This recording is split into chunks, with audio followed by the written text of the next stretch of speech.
Carly. Hey, Wade. Today we're going to talk about simulation.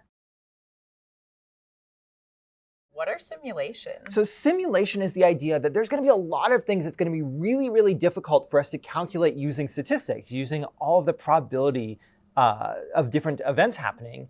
And we want the computer to do all the hard work for us. So one simulation that happens a lot is like thinking about launching a spaceship. That sounds complicated. So a spaceship involves millions of individual things. We've got rockets firing, we have exhaust plumes coming out of it, we've got different materials interacting with the environment. We have a ton of different things that have to be thought about to correctly guess how a rocket ship's going to perform as it actually gets launched into space. But obviously rocket ships are extremely expensive. So you're not going to spend that much time launching real rocket ships. So it becomes really important to simulate the rocket ship. But rocket ships obviously involve millions of different things. So to really understand simulations, we're going to use this same technique that you use to do simulations, but we're going to do something really, really simple. So one thing we might want to do is we might want to simulate a roll of a dice. So rolling a die, we have different outcomes. And if you just do a single simulation, you only have one outcome. So I rolled a die, and my simulation number one is I could have the computer roll this die, and it might get a 1. But what does that tell me? That you got a 1 when you rolled? Yeah, I got a 1, but this was just a single result, right? Yes. It tells you one of the 6 options. Right.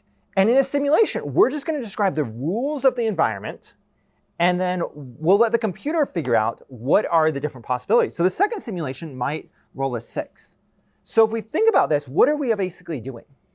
We're basically having the computer simulate rolling this die, and we wouldn't actually have to roll it ourselves. Right. So we're having the computer simulate rolling die, and we're basically going to say, we want the computer to create a random number that is between 1 and 6 inclusively. So random.randint 1, 6 generates a random number between 1 and 6. And this is going to give us different results of the simulation. And what simulation is all about is not just figuring out what happens once, but what happens when we do this 10,000 times. So this is really nice because we don't have to sit here and roll the die 10,000 times. That would take forever. The computer could probably do it in a couple seconds. Exactly. We'll see later how fast we can actually do 10,000 simulations or 100,000 or 1,000,000. And obviously, the more complicated the real world event is, like rolling the die, the more time it's going to take for the computer to do it. But a simple die roll, it's going to be really simple. But we can imagine rolling all of these dice as part of one simulation, or going through decks of cards, or any other number of things that we can have a real life scenario map to an actual simulation, and then run that simulation many, many times.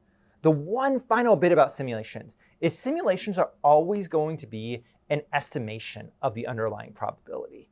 So when we use math, we're able to find out the exact probability. If we run this 10,000 times, we're going to get very, very close to the exact probability, but it's still an estimation because we might roll 6 a few extra times than we roll a 5 because we are really simulating and we only have 10,000 discrete simulations. So we're going to always want to think about how many times should we run it to get an accurate result. And if we're running it just 10,000 times, what is the error rate? And what do we need to do to decrease the error rate when we run the simulations? And we can also think about what we're expected to get. If we're counting the number of ones, what are we expected to get if we roll 10,000 times? And we should get around there. But like Wade said, we do have to think about error, so we might not get exactly what we'd expect. And that's simulation.